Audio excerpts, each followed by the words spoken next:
Então vamos lá, né, para a segunda parte da aula 9. Hoje nós vamos tratar especificamente de química, né? É, algumas questões de eletroquímica, lembrando que nós já fizemos algumas no decorrer desse curso, nós já fizemos algumas sobre oxidação e redução, né? Pelo menos umas três ou quatro, nós já fizemos oxidação e redução, e fizemos também umas duas sobre eletrólise, né?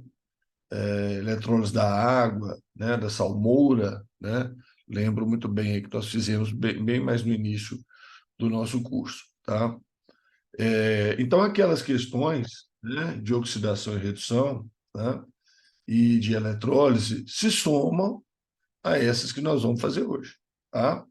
Então, para você não ficar achando que são só essas aqui, né, que caíram nessas últimas provas, lembrar também que tem aquelas outras que nós já fizemos anteriormente, tá bom? Então, vamos lá. Primeiramente, tratar, né, de eletroquímica, depois de algumas questões de reações químicas, né? E uma questão interessante aqui, que tem um pezinho lá na física, que eu não pude deixar aqui de selecionar ela, não. Então, vamos lá. Essa questão aqui é sobre o tema oxidação e redução, tá? Então, a questão de 2020, né? A segunda aplicação, na verdade, é a prova digital, né? E aí está lá, objetos de prata tendem a escurecer com o tempo em contato com compostos de enxofre. Talheres de prata, por exemplo, em contato com alguns alimentos que têm enxofre, como cebola, por exemplo, tendem a esse escurecimento, tá? Por causa da formação de uma película superficial de Ag2S sulfeto de prata, que é escuro. Um método muito simples para restaurar a superfície original desses objetos é mergulhá-los numa solução aquecida de hidróxido de sódio, soda cáustica, tá? Pode ser outras substâncias também, né? Bicarbonato de sódio também funciona, tá? E é mais seguro, né? Contida numa panela comum de alumínio, ou, se você não tiver uma panela de alumínio, acho que todo mundo tem, panela de alumínio é a mais comum, né? Que se usa. Você pode usar uma outra panela qualquer, embrulhando esses talheres em papel alumínio, tá? Pode embrulhar todos ao mesmo tempo, né? Ali no papel alumínio, tá certo? A equação química que ilustra o processo é, olha lá, o sulfeto de prata, né, que está formando a película escura em volta dos talheres, reage então com o alumínio na presença, né, do hidróxido de sódio, que participa da reação também, e aí formando prata, sulfeto de sódio, esse composto aqui, que é um aluminato de sódio, tá? Composto meio diferentão, né? E água, tá? Muito bem. A questão aqui é a prata e o alumínio, né? Nós estamos com um problema na prata e vamos usar o alumínio para resolver esse problema. Então, vamos olhá-los de pertinho aqui, o que está acontecendo, né? O estado de oxidação da prata, certo? Olha, aqui você tem duas alternativas, certo? Primeiro é o seguinte, a prata é um metal, metal perde elétron, então vai formar estado de oxidação positivo, né? E a prata só tem valência 1. A prata não tem outra valência. Então, se ela é um metal, perde elétron, forma estado de oxidação positivo e tem valência 1, a prata combinada com qualquer outro elemento, ela vai estar com estado de oxidação mais 1. Tá? A outra maneira era chamar isso aí de X, né? E calcular, porque o enxofre é igual ao oxigênio, o enxofre é da coluna do oxigênio. Estado de oxidação do enxofre é menos 2, né? Então ia ser 2x menos 2 igual a zero, que é a carga do composto, né? A carga do composto é zero, tá? Vou até pôr um zerinho ali em cima, né? Um zerinho ali só para você lembrar. A carga do composto é zero. Então você ia fazer 2x, né? Onde x é o estado de oxidação, desculpa, onde x é o estado de oxidação da prata, né? Que eu não sei. Então, 2x menos 2, que é o do enxofre, igual a zero, x vai para mais 1. Né? Mas você tinha aquele outro mecanismo também. Né? O alumínio, elemento sem estar combinado com ninguém, ou combinado com ele mesmo, o estado de oxidação é zero. Né? Então, a prata está mais 1, o alumínio está zero. A prata está sozinha agora, zero. Né? Então, estado de oxidação zero. Então, a prata reduziu. A prata sofreu redução. Né? Ela estava mais 1, combinado com enxofre, né? E foi para zero. Certo? De mais 1 para zero. Olha, na prática, tá? Metal sozinho, elemento sozinho é zero. Metal, né? Ele só forma cátion. Então, mesmo que você não soubesse que era mais 1, você tinha que perceber que ele estava reduzindo. Se estava cátion, ele estava positivo. Mais 1, mais 2, mais 3, não interessa. Está vindo para zero, né? Está vindo para zero e está reduzindo. Da mesma maneira, o alumínio aqui. O alumínio é metal também. E está saindo de zero. E agora está combinado. Se ele está combinado, ele é cátion. Metal só forma cátion. Certo? Então podia ser mais 1, mais 2, mais 3, não interessa. Mas o alumínio está saindo de zero para um estado combinado. Né? Então é uma oxidação. Está aumentando o estado de oxidação dele. Tá? E o estado de oxidação dele aqui é mais 3, que, aliás, é o estado de oxidação do alumínio. Né? O alumínio tem 3 elétrons no último nível, perde os 3 elétrons mais 3. Tá? Mas se você quisesse fazer a conta, né? Carga aqui também é zero. Né? Não tem nada escrito, é zero. Sódio é mais 1, né? Na mais, coluna 1 da tabela periódica. Alumínio é X, oxigênio é menos 2. Então, 2 vezes menos 2, né? Menos 4. Mais 1, menos 3, passa para o outro lado mais 3, né? Mais 3 seria o estado do alumínio. Tá? Você vê que a soma aqui, ó, dá zero. Né? Então, a prata está partindo de mais 1, estado combinado, para zero, redução. E o alumínio está partindo do estado solitário, zero, o combinado mais 3, oxidação. Né? Um está diminuindo de mais 1 para zero, o outro aumentando de 0 para mais 3. Então, a prata sofreu redução e o alumínio sofreu oxidação. Certo? Então, isso quer dizer, na verdade, o seguinte, que o alumínio perdeu elétron, que é a tal da oxidação, e cedeu elétron para a prata. Tá? Então, na prática, isso quer dizer isso, certo? Que o alumínio perdeu elétron, ele oxidou. Tá? Perda de elétrons é oxidação. O alumínio perde elétrons e cede elétrons para a prata, e a prata sofreu redução. Então, interpretamos da seguinte maneira: se o alumínio provocou a redução da prata, ele é um agente redutor. Ou se a prata roubou elétrons do alumínio, a prata roubou elétrons do alumínio, provocou a oxidação do alumínio, ele é um agente oxidante. Né? Esse conceito aqui é manjado. Tá? Claro que os alunos nem pensam muito nisso, deveriam pensar, tá certo? Quer dizer, o alumínio perdeu elétrons, entregou os elétrons para a prata, provocando a redução da prata. Ele é um agente redutor, então. E a prata tirou elétrons do alumínio, provocou a oxidação do alumínio, a prata, então, né, o Ag+, no caso, né, é um agente oxidante. Né? Bom, aí vamos lá à pergunta. Restauração do objeto de prata ocorre por causa de quê? Né? Por causa de quê? Que a prata reduz o enxofre. O enxofre tem nada a ver com essa história. Tá? O enxofre no estado sulfeto é menos 2, está saindo aqui como sulfeto menos 2. Aconteceu nada com enxofre. Enxofre tem nada a ver com isso aí. Tá? Íon sulfeto, enxofre, tem nada a ver com isso aí. O íon hidróxido, ele era hidróxido aqui no início, tá? OH-. Na água ele continua lá OH-, certo?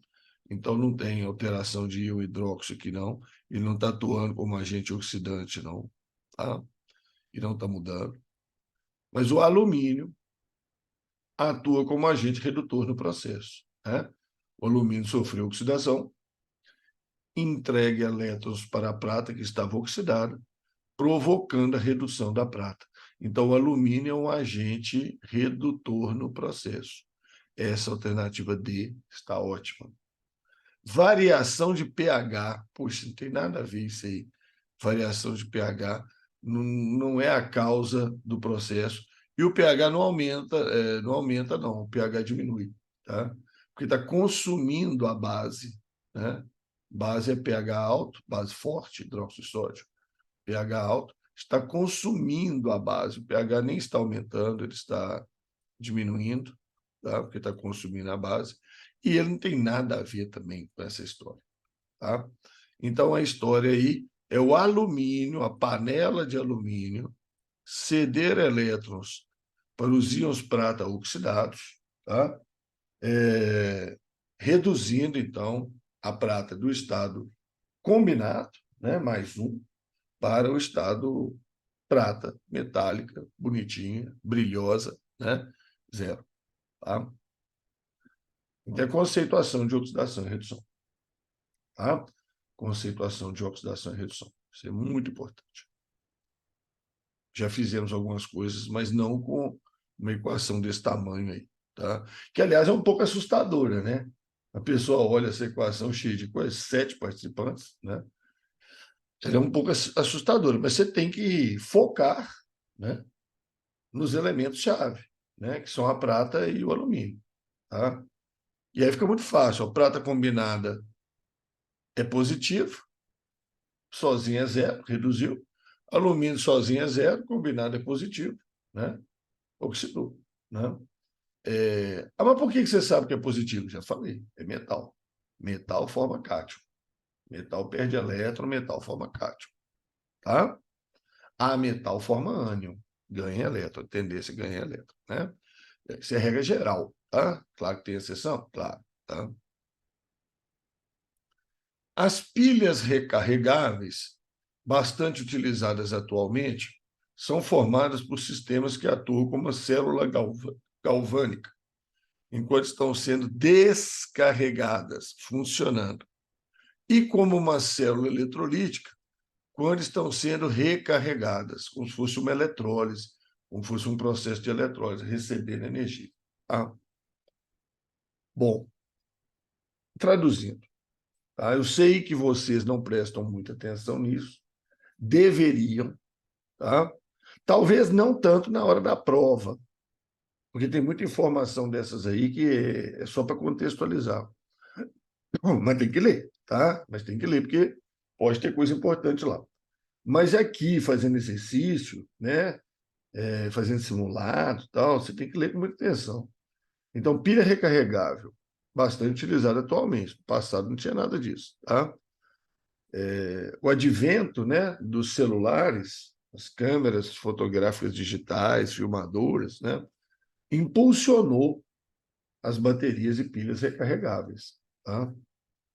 São formados por sistemas que atuam como uma célula galvânica, uma pilha, quando estão sendo descarregadas. Né? Quando está sendo descarregada, é uma pilha sendo descarregada. Mas quando está sendo recarregada, é como se fosse um processo de eletrólise. Em vez de estar gerando energia, ela está recebendo energia. Certo? Então, é a diferença de célula galvânica, que é pilha, tá? Gera energia quando está sendo descarregada, né? E a eletrólise, a célula eletrolítica, que absorve energia. Tá? Agora, é a reação direta e a reação inversa. Né? Uma pilha descarregando é uma reação, uma pilha recarregando é a inversa. Então, a energia envolvida é a mesma. Tá? Só que se você fornece a mesmíssima energia, a pilha não recarrega. Para recarregar, ela tem que ficar com energia extra. Você tem que fornecer um tiquinho a mais para ela recarregar. Tá? Senão, ela não acontece. Tá? Então, aí que vem a pergunta agora. Uma pilha é formada pelos elementos níquel e cádmio. E seu carregador, tá? Carregador, né? Deve fornecer uma diferença potencial mínima para promover a recarga. Que é quanto? É a diferença potencial que essa pilha gera, mais um tiquinho para poder recarregá-la, tá? Quanto maior a diferença de potencial gerada pelo carregador, maior o custo. Então, temos que estudar isso com calma. Uma pilha precisa de 3 volts para recarregar. Se eu faço um carregador que gera 10 volts, ele vai ser caro. E é desnecessário, não precisa disso. Certo? E se eu preciso de 3 volts, eu preciso de 3 volts. 10, né? Não vai ajudar tanto assim, não. Né? Inclusive, pode sobrecarregar e o negócio até pegar fogo e explodir, né? É o que acontece com as baterias piratona aí, os carregadores piratão aí, acontece isso, né? Bom, considere os valores de potencial de redução para essas espécies. Nem precisava ter escrito que são potenciais de redução. Ah, por que não, Ramon? Porque você está vendo aqui, ó, níquel 2+, ganhando elétron. Ganhar elétron é redução. Cádmio 2+, ganhando elétron. Ganhar elétron é redução. Potencial de redução, menos 0,23 volt. Potencial de redução, menos 0,402 volt. Tá? Então, eu tenho os potenciais de redução. Muito bem. Se os potenciais de são do mesmo tipo, né? São potenciais de redução, eles são do mesmo tipo, os dois são de redução. Então, a diferença de potencial que essa pilha gera é o potencial maior menos o potencial menor. Já fizemos questão disso, tá? Já fizemos questão disso mais no início. Aula 1, aula 2, nós já fizemos questão disso aí, tá? Diferença potencial é potencial maior menos potencial menor. Então, aqui, ó, maior. Os dois são negativos, então o maior é o menos 0,230. Menos o outro, menos 0,402, que vai virar mais 0,402, né? Menos, né? Vai virar mais. Então, na hora que eu fizer a conta, vai dar mais 0,72. Então, essa pilha, tá? Na verdade, bateria de níquel-cádmio, ela gera 0,172 volt. Ela gera isso na descarga. Para recarregar, eu vou ter que fornecer além de 0,172. Tá? Eu tenho que fornecer um pouco a mais do que 0,172. Tá certo? Então, teoricamente, para que um carregador seja ao mesmo tempo eficiente, carregue a pilha e tenha o menor preço, então não precisa ser muito forte, é só ser acima de 0,172, a diferença potencial mínima em volt que ele deve superar é de quanto? Então, eu tenho que superar 0,172, letra B. Tá? Gente, atenção, tem um detalhe, tá? Potencial maior menos potencial menor. Se o número de elétrons for diferente, não interfere, tá? Não interfere. Para escrever equação, interfere, tá? Você tem que igualar o número de elétrons que um ganhou, o outro perdeu. Mas, para calcular potencial, se aqui fosse um elétron, aqui fosse 2, não tinha que multiplicar em cima por 2, não tem isso, não. Potencial não multiplica. Potencial não multiplica, tá? É uma característica da substância. Seu potencial do níquel e seu potencial do cádmio não depende da quantidade. Se dependesse da quantidade, seria volt por mol, igual a entalpia. A entalpia depende da quantidade. É caloria por mol, né? Então, 1 mol é 20 calorias, 2 mol é 40 calorias. Agora, aqui não é volt por mol, é volt, tá? É característico da substância, certo? Então, aí você precisaria de um carregador acima de mais 0,172. Tá joia? Beleza? Essa aqui eles deram a misturada com a física. Essa aqui eles deram a misturada com a física. Você bate o olho na questão, você fala assim, pronto, né? Agora eu vi, né? Agora eu dancei bonito, né? Mas é fácil, muito fácil. Tendo um pouco de atenção, ela é facílima, inclusive. É possível ligar aparelhos elétricos de baixa corrente, um cronômetro, por exemplo, utilizando materiais comuns de laboratório no lugar das tradicionais pilhas. A ilustração apresenta uma montagem que faz funcionar um cronômetro digital. Então, isso aqui, ó, é uma pilha. É uma pilha zinco-cobre, cobre mergulhado na solução sulfato de cobre, zinco mergulhado na solução sulfato de zinco. É a pilha mais tradicional que existe, tá? Que gera 1,10 volt.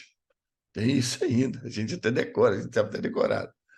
E uma ponte salina aqui feita com papel umedecido com sulfato de sódio. Essa pilha está ligada em série, ó, uma ligada na outra em série, com outra pilha também zinco cobre. 1,10 volt, 1,10 volt mais 1,10 volt, ao voltímetro marcando lá 2,20 volt. Ah, mas eu tinha que saber que era 1,10? Não, não precisava não, tá? Mas eu sei, né? É muito comum, a gente calcula isso aí toda hora, né? É o exemplo clássico, é a primeira pilha que foi construída, e a gente sabe que é 1,10, tá? Então, as duas, é série, 2,20. Mas não precisava saber isso, não, tá? Só precisava saber que um voltímetro mostra a diferença potencial de uma pilha para outra, certo? Mostra a diferença potencial de uma pilha para outra. Beleza? Bom, e aí, né, o que está acontecendo? Né? Ah, o polo, né? O polo negativo da pilha, né? Que é o zinco aqui, ó, está ligado no cronômetro. E o polo positivo, que é o cobre do outro lado, também está ligado no cronômetro. Então, eu tenho, ó, tem as duas pilhas, né? Aí eu tenho um circuito com o cronômetro, né, no meio, e eu tenho um circuito com o voltímetro no meio, certo? Com o voltímetro no meio. E aí, o que ele pediu, né? Eu esqueci de copiar aqui o comando da questão, tá? Esqueci de copiar, que eu tive que recortar, né, para caber aqui. Mas o comando da questão, basicamente, é o seguinte: ele pede qual diagrama abaixo é uma representação do circuito onde estão essas duas pilhas, o cronômetro e o voltímetro. Tá? Gente, aí ficou fácil demais. São duas pilhas. Né? A pilha que gera a corrente. E a geração de corrente no circuito é representada dessa maneira, né? Positivo e negativo. Então, aqui tem uma pilha só, não serve. Aqui tem uma pilha só, não serve. Aqui tem 4 pilhas, não serve. E esse aqui está muito louco, né? Porque o polo negativo está ligado no polo negativo. Né? Você não faz isso, não, né? Pilhas em série não é assim, não. É o positivo, negativo. Positivo, negativo. Negativo de uma ligado ao positivo da outra. Então, essa aqui, ó, isso aqui está muito louco, né? Isso aqui está muito esquisito. Então, sobrou só uma, né? Então, as baterias estão alimentando o cronômetro, que é uma resistência elétrica que consome energia, né? Dissipa energia, tem uma resistência no cronômetro, e está sendo medida a tensão, né, de uma ponta do circuito para outra ponta do circuito, medido pelo voltímetro, né, em paralelo aí com as pilhas, né, em paralelo aí com as pilhas, certo? Então é isso, tá? Então é isso, certo? Ah, duas pilhas ligadas corretamente, o cronômetro e o voltímetro, tá certo? As outras jamais poderiam ser.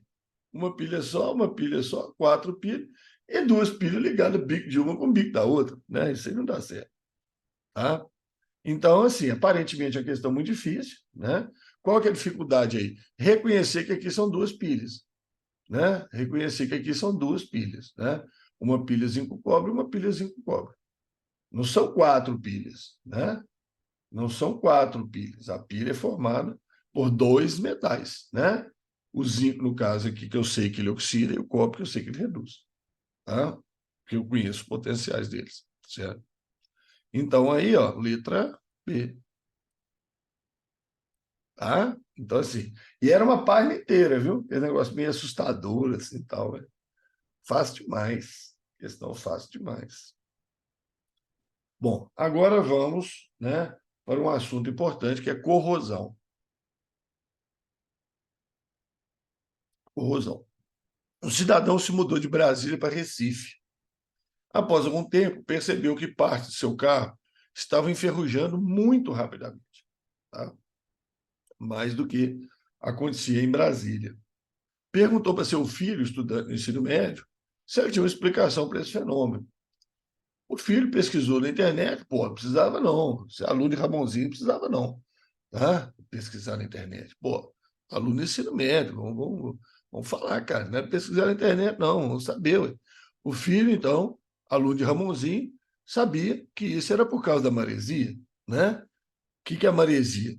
Gotículas de água do mar atingem os objetos de aço, né? Liga de ferro e carbono, e intensificam sua corrosão. Intensificando sua corrosão. Então, as gotículas de água do mar intensificam a corrosão, certo? Intensificam a corrosão. Então, como Brasília não tem mar, né? Como Brasília não tem mar, e Recife tem, então em Recife a corrosão é mais rápida. Então, isso é a maresia, né? Com base nessa informação, o estudante explicou corretamente ao pai o efeito do cloreto de sódio na corrosão. Quer dizer, na verdade, é o cloreto de sódio presente na água do mar, né? Na água do mar, que torna a água do mar muito boa condutora de corrente elétrica, tá? E a corrente elétrica, então, é o seguinte: os metais, né? Os metais que constituem lá o carro, né? Aço, né? Eles vão então perder elétrons, eles vão oxidar, e esses elétrons então passando por essa solução salina. A solução salina facilita essa perda de elétrons do ferro, tá? Que né, vai ser entregue, na verdade, para outros íons, né, para íons, e aí vai ter a corrosão do ferro, tá? Então aí a salinidade, né, da água do mar, ela favorece isso, né? Então a explicação correta da maresia acelerar a corrosão do aço é porque reduz o ferro, não, oxida o ferro, né? Porque se reduzir é ferro zero, né? O ferro reduzido é ferro zero, ferro oxidado é 2 mais, 3 mais, tá? Oxídio de carbono, carbono não tem nada a ver com isso, tá? Carbono do aço lá não tem nada a ver com isso. Dissolve a pintura, o que é isso? Água com sal dissolve pintura? O que é isso? Não tem nada disso não. Torna a água mais condutora, isso mesmo. Torna a água mais condutora, tá? E aí o metal vai ter mais facilidade de perder elétron de se oxidar, né? Diminui a dissolução de oxigênio na água, tem nada a ver com isso aí também não, tem nada a ver com dissolução de oxigênio não, tá? Então a questão tranquila, puxa, né? Água do mar, cloreto de sódio, condução de corrente elétrica, torna a água mais condutora, facilita a perda de elétrons pelos metais, tá? Beleza? Acho que muito tranquilo, tá? Bom, então nós temos essa questão falando de corrosão, certo?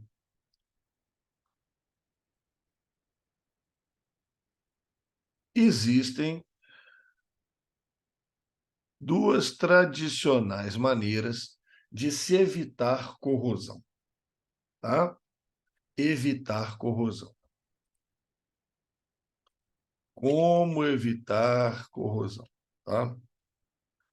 Então imagine aqui um objeto pequeno de ferro, um objeto grande de ferro, tá? Objeto pequeno, objeto grande. Um objeto pequeno, tá? Um prego, tá? Uma plaquinha de ferro, uma colher de ferro, tá? Um copinho de ferro. Ele pode ser protegido, tá? Revestindo, revestindo ele completamente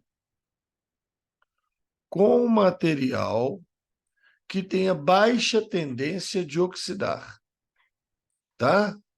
Revestimento, vamos colocar aqui, ó. Revestimento perfeito, não pode ter falha, tá? Com um material de menor potencial de oxidação, ou seja, menos tendência de oxidar, tá? Que material pode ser esse? Metais, tá? Como cobre, prata, ouro, certo? Tem o níquel também, o cromo também, tá? Aí a placa de ferro fica niquelada, fica cromada, tá? Mas cobre, prata e ouro são excelentes, tem baixíssima tendência de oxidar, tá? Tinta protetora, né? Aquela tinta a óleo, né? Aquela tinta lá em spray, automotiva e tal. Então, ela tem baixa tendência de oxidar, certo? Materiais como plásticos, por exemplo, tá? Resinas plásticas e tudo mais, também vai evitar a oxidação. Então, nesse caso aí, qual que é a ideia? Tá? É envolver a peça de ferro para ela não ter contato com um meio corrosivo, para não ter contato com a água do mar, para não ter contato com o oxigênio, tá? Que pode provocar a corrosão dela, certo? Da placa de ferro. Então, isso para objetos pequenos. Agora, objetos grandes, né? Objetos pequenos, esse aqui, ó. Objetos pequenos, tá? Porque o revestimento tem que ser perfeito, certo? Objetos grandes, tá? Com tanques de combustível no posto de gasolina, que esse tanque fica debaixo da terra, tá? Oleodutos, plataformas de petróleo, tá? Navios, certo? Então, objetos grandes não dá para fazer isso. Fazer um revestimento perfeito, né? Com uma camada de cobre ou tinta protetora, tá? Não dá, ele é gigante. E essa camada ela vai estragar. Em algum momento ela vai perfurar, tá? Não tem como, certo? Então o que que se faz, tá? Nós vamos prender, nós vamos prender aí no navio, na plataforma, tá? No oleoduto, no tanque de combustível, nós vamos prender uma peça de metal com maior potencial de oxidação.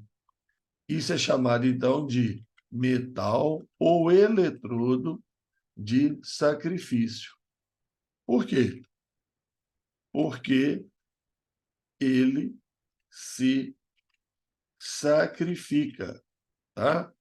Ele se sacrifica, se oxida em vez do, é, do objeto, né? De ferro, tá certo? Então, você usa um metal de potencial de oxidação alto, tá? Então, os mais usados são o magnésio, tá? Que tem um potencial de oxidação muito alto, 2,37, e o zinco. Então, em vez do ferro corroer, está em contato com o meio, quem corrói é essa placa, tá? Essa placa de magnésio zinco, eletrodo de sacrifício. Ele vai corroendo, enquanto ele estiver corroendo, o ferro não corrói. Gente, se eu tenho dois metais em contato,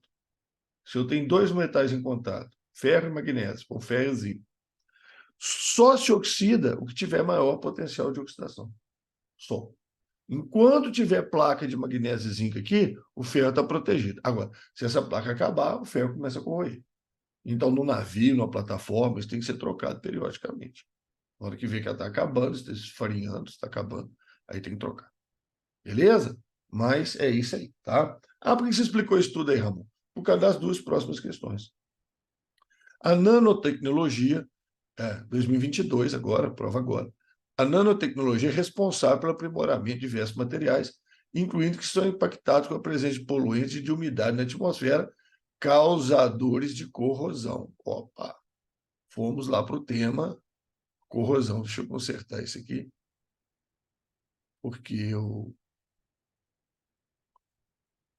precisei mexer nisso aqui e não consertei, desculpa. Tá? Eu não consertei, agora está consertadinho. Então, causador de corrosão. O processo de corrosão é espontâneo, provoca deterioração de metais como ferro, que em presença de oxigênio e água, e se a água for salgada, piora, sofre oxidação conforme ilustra a equação química. Ferro, água, oxigênio, oxidação. Óxido de ferro, água, tá. Uma forma de garantir a durabilidade da estrutura metálica e a sua resistência à umidade consiste na deposição de filmes nanocerâmicos. Tá? Deposição de filmes nanocerâmicos. Lembra que eu falei aqui, ó, revestimento com, né, revestimento perfeito com metais, tinta, materiais plásticos? Pois é, aqui ele vai fazer um revestimento perfeito com um filme nanocerâmico, nanotecnologia, à base de zircônio ou de alumina, sobre a superfície do objeto que se deseja proteger. Tá? Se deseja proteger. Olha o artigo lá. O uso de materiais híbridos ou nanocompostos como revestimento anticorrosivo do aço. Tá vendo? Revestimento anticorrosivo do aço. Essa nanotecnologia aplicada na proteção contra a corrosão se baseia em quê? Se baseia em quê? Óxido de zircônio, né? Óxido de zircônio, não, desculpa, zircônio, de alumínio. Eles devem oxidar antes do ferro. Não, eles já estão oxidados. Eles já estão combinados com oxigênio. Não é eletrodo de sacrifício. Tá? Eles não vão se oxidar para proteger o ferro, eles já estão oxidados. Tá? Então, na verdade, o que eles vão fazer? Formar o filme, a camada em volta. Tá? Filme nanocerâmico, filme fino nanocerâmico. Vão envolver. Então, eles vão fazer essa proteção aqui. Ó. Eles vão fazer essa proteção aqui. Tá? Então, proteção catódica, né? Que utiliza um metal fortemente redutor, né? Que ele oxida com facilidade. Não, isso aí seria o metal de sacrifício. Tá? E não chama catódica, chama anódica, porque se oxida é anodo. Tá? Oxidação é no anodo, não é no catodo, não. Então, não é proteção anódica, não, que seria sinônimo de metal de sacrifício, que se oxida no lugar de ferro. Não é. Tá?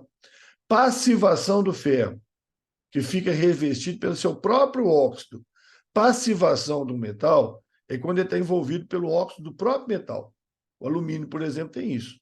O alumínio é envolvido com alumina, Al2O3, e ele tem dificuldade de oxidar. Então, isso se chama passivação. Aqui eu não estou envolvendo ferro com óxido de ferro. Estou envolvendo com óxido de zircônio e óxido de alumínio. Então, isso não é passivação, não. Efeito de barreira, que impede o contato com agente oxidante. Eu nunca vi o pessoal chamar assim, não. Efeito de barreira. Você nunca viu? Eu falei, não. Então é a primeira vez, né? Mas é efeito de barreira. Esse revestimento perfeito, tá? Que evita de entrar em contato com o meio oxidante. É barreira, tá? É barreira. Efeito de barreira. Letra D tá ok. Galvanização, que usa outros metais de menor potencial de redução. Não, galvanização seria o caso de revestir com cobre, prata, ouro, tá? Que são metais que são colocados em volta de menor potencial de oxidação. Tá? Aqui não é metal, são óxidos de metal. Tá? Então, essa questão. O palavreado está esquisito, né? O palavreado está esquisito. Mas se você não der muita bola para um tanto de pegadinha que tem aqui no meio e pensar nisso, tá? Estamos protegendo a corrosão, formando um filme nanocerâmico em volta, tá? Um revestimento. Filme, gente, envolvendo um filme protetor, uma camada protetora, né? Então, é o efeito barreira. É o efeito barreira. Tá? Agora, essa outra, olha aqui, ó. Os tanques de armazenamento de gasolina, olha o exemplo que eu dei lá atrás, podem, com o tempo, sofrer processo oxidativo, resultando na contaminação do combustível e do solo à sua volta. Uma forma de evitar tais problemas econômicos e ambientais é utilizar preferencialmente metais de sacrifício. Aí, ó, tá vendo? Aí é um tanque de combustível, ele é grande. Vou usar o metal de sacrifício, protegendo o tanque de armazenamento. Supõe que seja necessário usar o metal de sacrifício num tanque de aço, ferro, carbono de novo. Igual da maresia. É coisa prática, gente, é coisa que existe. Considere as semi-reações de redução, seus respectivos potenciais padrão. Então, aqui, ó, reações de redução. A do ferro, né, que é o aço, né, que está lá, é ele que eu quero proteger. É ele que eu quero proteger. Né? E potenciais de redução. Só que é mais fácil você passar para potenciais de oxidação. Ah, como é que passa o potencial de oxidação? O símbolo é o mesmo. Só que em vez de estar ganhando elétron, né, vai estar perdendo. Tá? E aí troca sinal. Então, o metal de sacrifício é aquele que oxida mais fácil. Ele oxida mais fácil. Maior potencial de oxidação. Então, aqui, uma vez que eu passei tudo para oxidação, e o ferro é mais 0,44, é só achar quem que é maior que mais 0,44. Quanto maior, melhor. Ah, mas só tem um maior. Ah, então é ele mesmo. Então, quem é que vai proteger o tanque de combustível, que é de ferro? Quem é que vai proteger? O zinco. O zinco. Tá? Como você aprende aí na aula. Tá? O zinco. Os mais usados, o zinco e o magnésio. Certo? Eles não ficam inventando coisa que não existe, não, tá? Eles trabalham com a realidade. E a gente, quando dá exemplos, a gente dá exemplos reais também. Igual eu dei aqui, sim. Certo? Eles não ficam inventando muita moda, não. Tá? Às vezes inventam um tiquinho, né? Mas não inventa muita moda, não. Tá? Sempre tem uma dicasinha para você resolver o exercício. Então, se você ler tudo aqui direitinho, você ia ver, ó, pô, metais de sacrifício, grande tendência de oxidação. Quem aqui tem maior potencial de oxidação? Né? Troca tudo de redução para oxidação. E ele tinha falado que era de redução, mesmo que você não tivesse percebido. Ele tinha falado que era de redução. Tá? Investe, passa para oxidação, maior é o que vai oxidar, vai sacrificar. Tá? Então, essas questões estão ligadas. Tá? 2020, terceira aplicação. 2022, primeira aplicação. 2020, terceira aplicação, na mesma prova daquela da Maresia. Na mesma prova. Tá? Bom, aí essa parte de eletroquímica para por aí. Tá? Para por aí. Então, some-se a isso. Aquelas questões que a gente já tinha feito anteriormente sobre oxidação e redução, nas primeiras aulas, e também sobre eletrólise, que a gente tinha feito nas primeiras aulas. E pilha também, acho que a gente chegou a fazer uma, tá? Com esse cálculo de DDP aí, certo? Então, tem todas essas aí sobre eletroquímica. Bom? Agora aqui, ó. Beber uma aguinha aqui.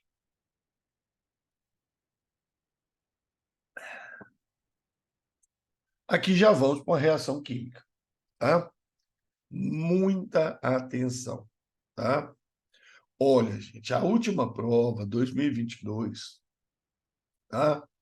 Tanto a primeira aplicação quanto a segunda aplicação, eu percebi, tá? um, um pouquinho mais de complexidade no enunciado. Tá? Eu percebi um pouquinho mais de complexidade no enunciado. Certo? Ou seja, precisa muita atenção. Foi assim em 2022. Não sei se vai ser assim em 2023. Tá? Mas talvez. Certo? Talvez. O pessoal, nos últimos anos, e no último ano, teve que elaborar muita questão correndo aí de hora para outra. Então, sei lá se ela foi bem redigida, se não ficou com excesso carregada no palavreado. Né? Então, atenção, tá? Essa questão é importante por causa disso. Os riscos apresentados pelos produtos dependem de suas propriedades e da reatividade quando em contato com outras substâncias. Tá? Para prevenir riscos devido à natureza química dos produtos, devemos conhecer a lista de substâncias incompatíveis e de uso cotidiano em fábricas, hospitais e laboratórios, a fim de observar cuidados na estocagem, manipulação e descarte. Entendeu? Está chamando de produtos aqui, mas são substâncias, né? Produtos químicos. Tá? Então, fábricas, hospitais, laboratórios, e até na limpeza do seu banheiro, você tem que conhecer que produtos que você está usando, tá? Para saber como é que armazena, como é que manipula, como é que descarta, se pode misturar, se não pode misturar, etc. O quadro elenca algumas dessas incompatibilidades que podem levar à ocorrência de acidentes. Incompatibilidades. Ácidos minerais fortes concentrados, tá? Em contato com bases fortes, cianetos ou hipoclorito de sódio, soda cáustica, tá? Base forte, cianetos, né? Que é um grupo específico, hipoclorito de sódio, água sanitária, tá? Ácidos minerais fortes em contato com isso aí, pode dar uma reação energética, explosão, produção de oxidante forte ou produto tóxico. Todas essas possibilidades, né? Quer dizer que vai acontecer tudo, não, mas são os riscos associados. Ácido nítrico concentrado em contato com matéria orgânica, reação energética, explosão, produto tóxico. Tá? Na verdade, a matéria orgânica queima, tá? Queima em contato com ácido nítrico concentrado, reação energética, e dependendo da quantidade de matéria orgânica, pode acontecer uma explosão, tá? Pode acontecer, e pode gerar produtos tóxicos derivados do ácido nítrico, que são os óxidos de nitrogênio. Bom, então deu essa tabelinha. Vamos para cá. Considere que houve o descarte indevido de dois conjuntos de substâncias. Ácido clorídrico concentrado, ácido clorídrico concentrado é um ácido mineral forte concentrado. Com cianeto de potássio. Ah, caramba. A equação aqui embaixo. Aí pegou, né? Aí pegou. Você tem que saber as fórmulas, né? Ácido clorídrico HCN, cianeto de potássio KCN. Reação de dupla troca. Potássio junta com cloro, cloreto de potássio. H junta com CN, HCN. E o HCN, tá? É um gás tóxico, tá? É um gás muito tóxico. Inclusive, aquelas câmaras de gás, né? De condenado à morte, câmara de gás, é HCN, tá? Gás cianídrico, tá? Gás cianídrico extremamente tóxico, tá? Extremamente tóxico. A reação, inclusive, na câmara de gás que acontece para liberar o gás é essa aqui. É um ácido com KCN. Geralmente é o ácido sulfúrico, tá? Então, ó, liberação de gás tóxico. Liberação de gás tóxico. Então, não é reação oxidativa forte, não é formação de sais tóxicos, tá? É liberação de gás tóxico. Letra A e letra D estão na jogada, certo? Agora, ácido nítrico com sacarose. Ácido nítrico com sacarose, tá? Reação energética, explosão, produto tóxico, tá certo? Então, o que sobrou aqui, ó? Liberação de gás tóxico, né? Desculpa, letra A. Reação oxidativa forte, desculpa. Reação oxidativa forte, né? É uma reação energética, tá? É uma reação energética, tá certo? Agora, a outra possibilidade, né? Ah, produtos tóxicos, liberação de gás tóxico, liberação de gás oxidante, né? De gás oxidante. Aqui não está falando em gás oxidante, né? Produção de oxidantes, está falando aqui, é na primeira. Produção de oxidante forte. Aqui não. Aqui fala em reação energética, tá? Reação energética da matéria orgânica. Então, o ácido nítrico vai queimar a matéria orgânica. Isso é uma oxidação. É uma reação oxidativa forte, tá? Vai queimar a matéria orgânica. Então, a melhor aí é a letra A. Liberação de gás tóxico, reação oxidativa forte, tá? Liberação de gás oxidante, ó, não fala nada disso aqui, ó, tá? Falou produção de oxidante, foi na de cima, que falou produção de oxidante forte, tá? Que é o cloro aqui, por exemplo, no hipoclorito de sódio, tá? Então, melhor alternativa é a letra A, certo? Aí você vê, já é uma questão, já, né? mais pesadinho, tá? Pegaram um pouquinho a mão aí, certo? Eles não copiaram exatamente, literalmente, o que estava aqui, não, né? E dependia um pouco de saber as fórmulas e a propriedade do HCN, né? O gás cianídrico, tá? Aquelas que o aluno assusta, né? Aquelas que o aluno assusta. O emprego de células de combustível a hidrogênio, pilhas a hidrogênio, pode ser uma tecnologia adequada ao transporte automotivo. O quadro apresenta características de 5 tecnologias mais proeminentes de células de combustível. Tipo de célula de combustível, temperatura que ela funciona, qual é o eletrólito que ela tem, qual que é a semi-reação. Tá? Calma, pula isso. Testes operacionais com esses tipos de células têm indicado que as melhores alternativas para os veículos são as que operam em baixos níveis de energia térmica. O ideal para o veículo, baixo nível de energia térmica e formada por membranas de eletrólitos poliméricos, tá? Polímeros, e que ocorre em meio ácido. E que ocorre em meio ácido. Que é isso, Ramon? Baixos níveis de energia térmica. Não pode ser muito quente. Usando polímeros, né? Polímeros, certo? E meio ácido. Tecnologia testada mais adequada para o emprego em veículo automotivo é qual dessas 5 aqui, então? Então, vamos por eliminação, simples. Baixos níveis de energia térmica. Então, já vou eliminar MSFC, que opera a 1000 graus, já vou eliminar SOFC, que opera a 1000 graus. Estou com muita vontade também de eliminar essa aqui, que é de 175 a 200. Tá? Deixar só de 90 a 100, 60 a 100. Mas deixa ela aqui por enquanto. Tá? Membranas de eletrólitos poliméricos. O eletrólito é um polímero.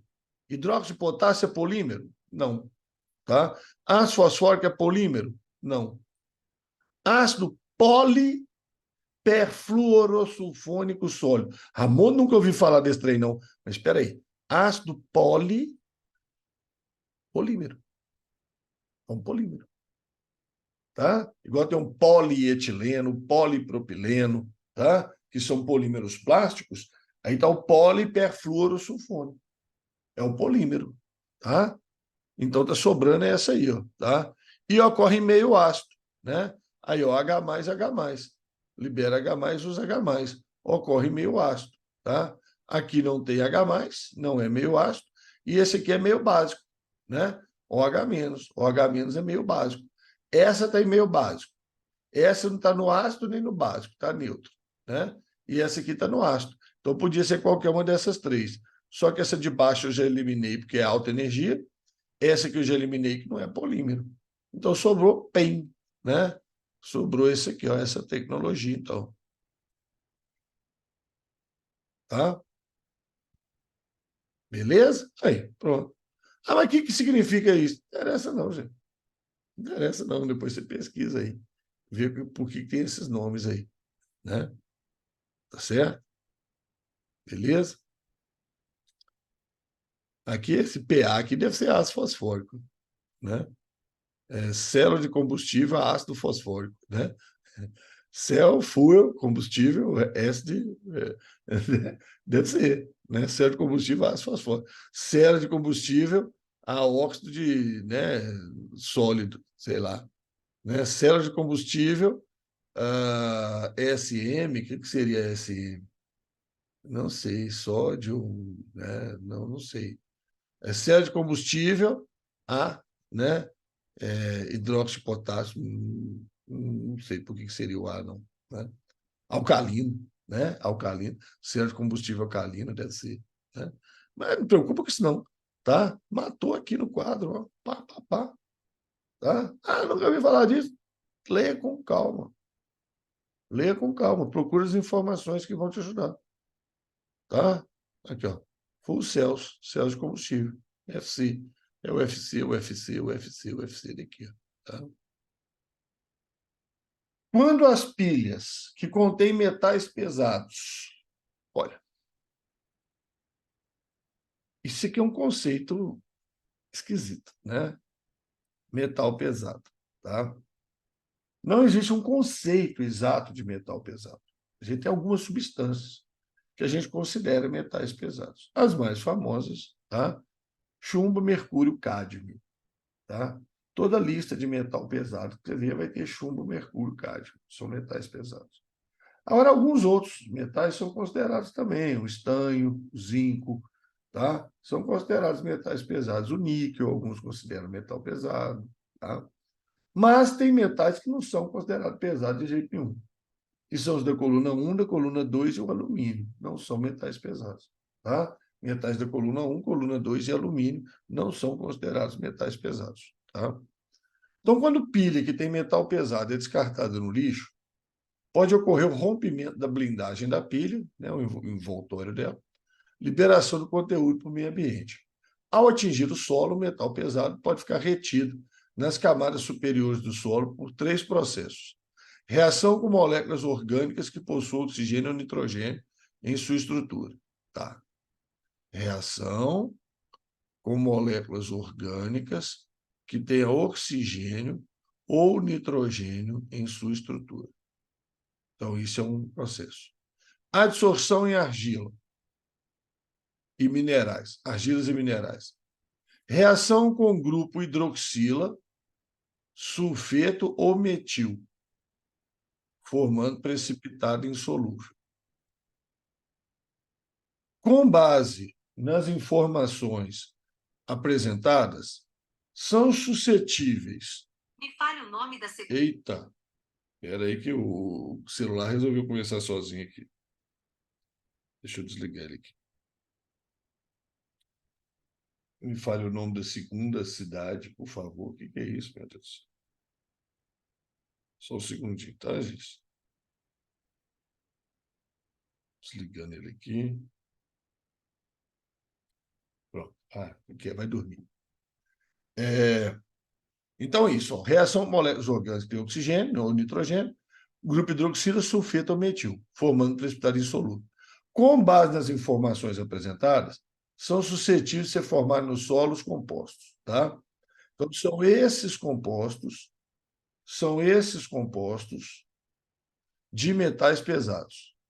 São esses compostos de metais pesados. Tá? São esses aqui. Tá? Então, vejamos. Olha aqui, ó. Vamos lá. Sódio não é metal pesado, tá fora.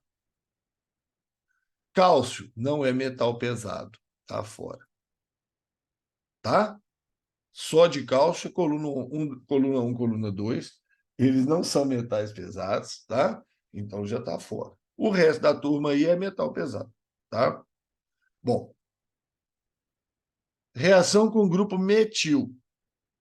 C2H5 é grupo etil, tá? C2H5 é grupo etil, fora, tá? É grupo etil, certo? Reação com o grupo hidroxila, tá? Tem hidroxila ali, hidroxila ali, hidroxila aqui, tá certo? Metil aqui, ó, metil poderia, mas já está eliminado, porque o cálcio não é metal pesado, tá?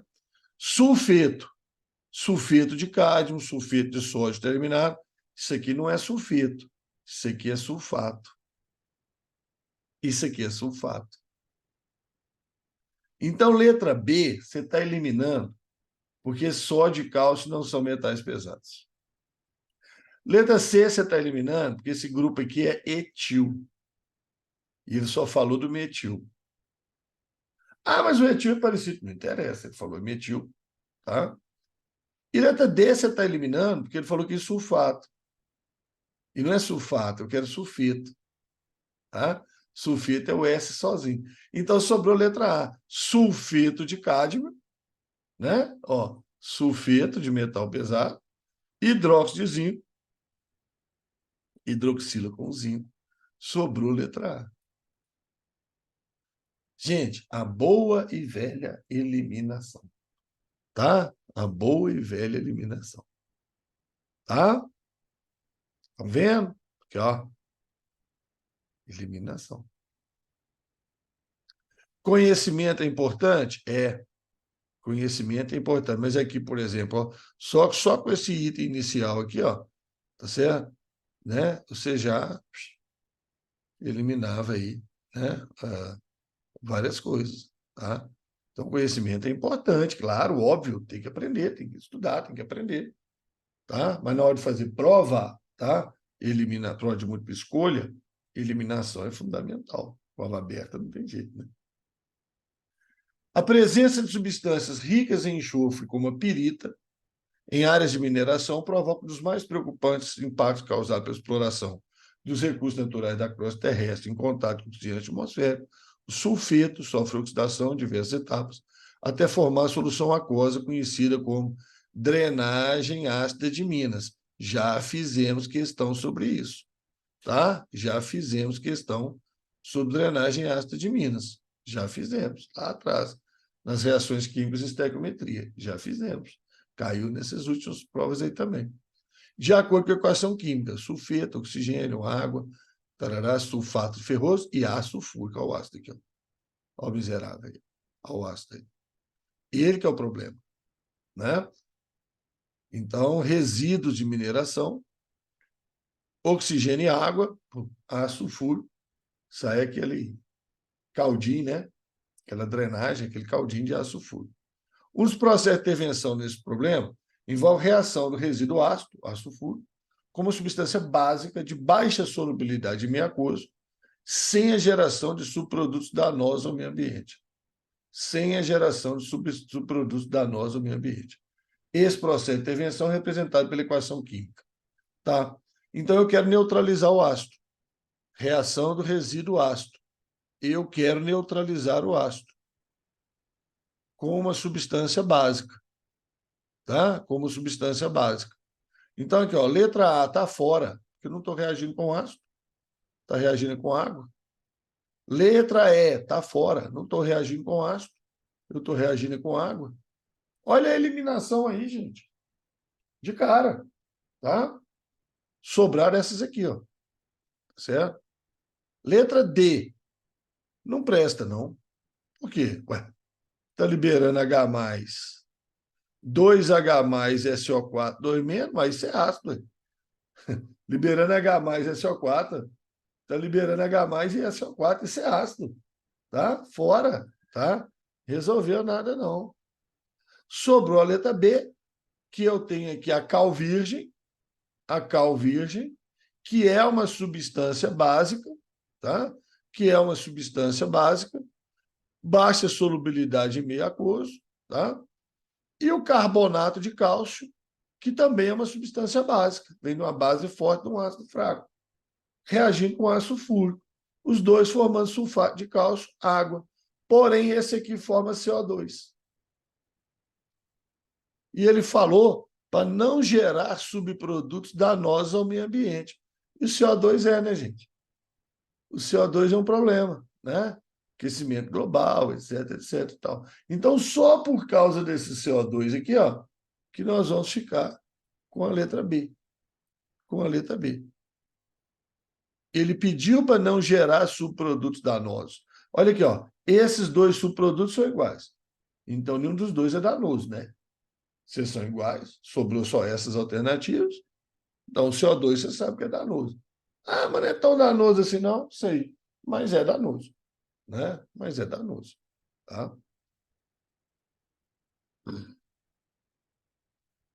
Vendo? Tem que trabalhar com eliminação e conhecimento. Tá? Eliminação e conhecimento. Certo? Toma muito cuidado para não eliminar a resposta. Né? Que aí lascou tudo. Bom, acabando, tá? Falta só duas. Nos dias atuais, os textos muito grandes, né, gente? Mas tem que ler, não tem jeito. Nos dias atuais, o amplo uso de objetos de plástico gera bastante lixo que muitas vezes é eliminado pela população por meio da queima. Ixi, toca fogo no plástico. O procedimento é prejudicial ao meio ambiente por lançar substâncias poluentes. Para constatar esse problema, um estudante analisou a decomposição térmica do policloreto de vinila, PVC, um tipo de plástico de estrutura representada na figura. Polímero, né? Polímero, tá certo? Polímero. Carbono, hidrogênio e cloro, né? Cloreto de vinila, que era isso, tinha uma dupla aqui antes, tinha uma dupla que era o cloroeteno, cloreto de vinila. Para realizar experimentos, Dante colocou uma amostra de filme de PVC, aquele filmezinho transparente, que é filme plástico transparente, num tubo de ensaio e aqueceu, promovendo a decomposição térmica. Houve a liberação majoritária de um gás diatômico heteronuclear. Hã? Gás diatômico heteronuclear? O que é um gás diatômico? Ué, dois átomos. Dois átomos. Heteronuclear. O núcleo de um átomo é diferente do núcleo do outro átomo, ou seja, são elementos diferentes, números atômicos diferentes. Que isso, Ramon? Ué, tá? Um gás diatômico heteronuclear, tá certo? Um gás diatômico. Então, que gás poderia ser, né? Carbono com carbono. Não é heteronuclear. Hidrogênio com hidrogênio. Não é heteronuclear. Cloro com cloro. Não é heteronuclear. Lembrando que carbono e carbono não é gás. H2 é gás, cloro é gás, certo? Mas carbono não. Então, esses aqui, ó, não são heteronucleares. Quais outros heteronucleares que a gente teria? Carbono com hidrogênio, tá? Não é gás, não existe o gás CH. Ah, existe CH4, por exemplo, mas CH4 não é diatômico, tem 5 átomos, tá? Não existe o gás diatômico CH, tá? Ah, então pode ser CCl, também não existe. Carbono liga em 4 coisas. Então pode ser HCl. Ah, pode. HCl pode. HCl é um gás diatômico, são 2 átomos, né? E é heteronuclear, tá? Os núcleos diferentes, né? Hidrogênio é uma coisa, cloro é outra. Tá vendo? Tá vendo a eliminação? São todas as possibilidades, ó. Aqui não é heteronuclear, não pode. E o primeiro nem gás não é, nem existe, né? Aqui é heteronuclear, mas isso aqui não existe. O gás CH ou HC, o gás CCl não existe. O único gás diatômico heteronuclear que existe é o gás HCl, cloreto de hidrogênio. Gás, cloreto de hidrogênio. Não é o ácido clorídrico, não. É o gás, cloreto de hidrogênio, que dissolve em água, forma ácido clorídrico, que foi recolhido num recipiente acoplado ao tubo de ensaio. Esse gás, quando borbulhado em solução alcalina diluída, aqui, ó, foi borbulhado em solução alcalina diluída contendo indicador ácido base, alterou a cor da solução. Solução alcalina. O indicador tinha uma cor. Na hora que o ácido entrou, ele mudou de cor. Mudou de cor, sinal que é ácido mesmo. Além disso, em contato de solução aquosa, né, ataca o carbonato de sódio e libera CO2. E ácido faz isso mesmo, já falamos disso. Ácido ataca carbonatos, libera gás carbônico, então tá na cara. Só pode ser o CO2. Nem precisava desse tanto de informação aqui de baixo, não. Nem precisava. Se liberou um gás diatômico heteronuclear, só pode ser o HCl. As outras não servem. Qual o gás liberado? Né? HCl. Se você fosse olhar a alternativa, não é heteronuclear, não é heteronuclear, não tem oxigênio ali, ó. Não tem oxigênio ali, ó. Ah, mas não queimou o negócio? Não queimou, não. Ele fez decomposição térmica. Decomposição térmica não é queimar, não. Decomposição térmica é aquecer em alta temperatura a substância se decompõe. Lá no início falou de pessoas queimando lixo, é outra história. Tá? Lá no início falou de pessoas queimando lixo. Mas aqui está falando do estudante promovendo a decomposição térmica, tá? Que é o aquecimento até a substância decompor. Não tem participação de oxigênio, não. Não é queima, não é combustão. É decomposição. Tá? Beleza? E essa aqui é física. Quer dizer, a resposta é física, né? Mas todas as outras alternativas são químicas. Olha, aqui, misturaram, né? Estudos apontam que o meteorito que atingiu o céu da Rússia, coloquei a fotinha deles aqui, ó, tá? Para vocês verem. Tá? Em fevereiro de 2013, acho que 2 de fevereiro, se eu não estou enganado, liberou energia equivalente a 500 quilotoneladas de TNT, cerca de 30 vezes mais forte que a bomba atômica lançada pelos Estados Unidos em Hiroshima, no Japão, em 45. Os cálculos estimam que o meteorito estava a 19 quilômetros por segundo. 19 quilômetros por segundo. Olha a velocidade desse negócio. 19 mil metros por segundo, né? No momento que atingiu a atmosfera. E seu brilho era 30 vezes mais intenso que o brilho do Sol. Aí ele queimou na atmosfera, tá? Explodiu, tá? Feriu 1.500 pessoas, tá? Provocou estilhaçamento de janela de um monte de casa, certo? Ele não bateu no chão, matou as pessoas, não. Explodiu no ar, mas a onda de choque feriu 1.500 pessoas, tá? Então, aqui, o pequeno asteroide atingiu a Terra sobre a cidade russa de Chelyabinsk, em 2013. Tá? Aí vem a pergunta: a energia liberada pelo meteorito ao entrar na atmosfera terrestre é proveniente principalmente do quê? Né? É a energia que ele vai dispersar, tá? Em atrito com a atmosfera terrestre. Tá? É o atrito dele com a atmosfera terrestre. Ele está numa velocidade altíssima, energia cinética é proporcional à velocidade ao quadrado, né? Então ele está com uma energia cinética extraordinária. Aí estava vindo no vácuo do espaço, né? Nessa velocidade gigantesca, e na hora que ele entra na atmosfera, então ele vai ter o atrito com os gases da atmosfera, né? E vai ter o atrito com os gases da atmosfera. Certo? Nessa velocidade, isso aí é potencializado. E essa energia cinética, então, é liberada, né? Nessa explosão que aconteceu aí, equivalente a 500 quilotons, né? 500 mil toneladas de TNT, 30 vezes mais forte que a bomba de Hiroshima, que foi de 15 quilotons, né? Até mais vezes ainda. Né? Então, a energia liberada é queima de combustível no meteorito? Não, né, gente? Pelo amor de Deus, né? Reação nuclear, fusão nuclear semelhante que ocorre no Sol? Não, pô, isso seria uma bomba H, é acabar com a cidade. Energia cinética associada à grande velocidade do meteorito. Exatamente. Física. Energia cinética. Tá? Aí atritando aí com o ar atmosférico, liberando essa energia. Reações semelhantes que ocorrem em explosão nuclear? Não. Queima de grande quantidade de TNT presente no meteorito. Que é isso, meu filho? Está doido? Tá? É aquele negócio, o aluno, TNT, é letra E. Não, poxa, pelo amor de Deus. Né? Meteorito tem TNT, né? Tem combustível, tem gasolina. Né? Não, pelo amor de Deus.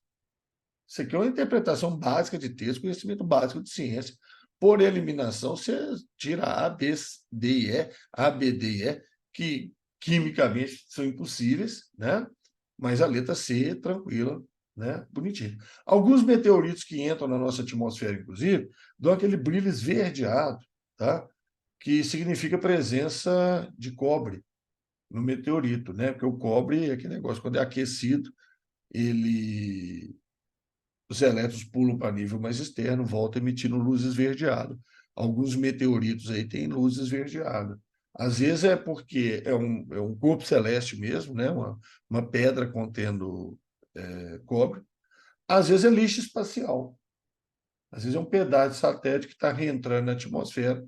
Aí ele queima também, aí o mercúrio, o cobre, emite a luz verde. Tá? Então é isso aí, tá certo? É isso aí, tá certo? De hoje, né?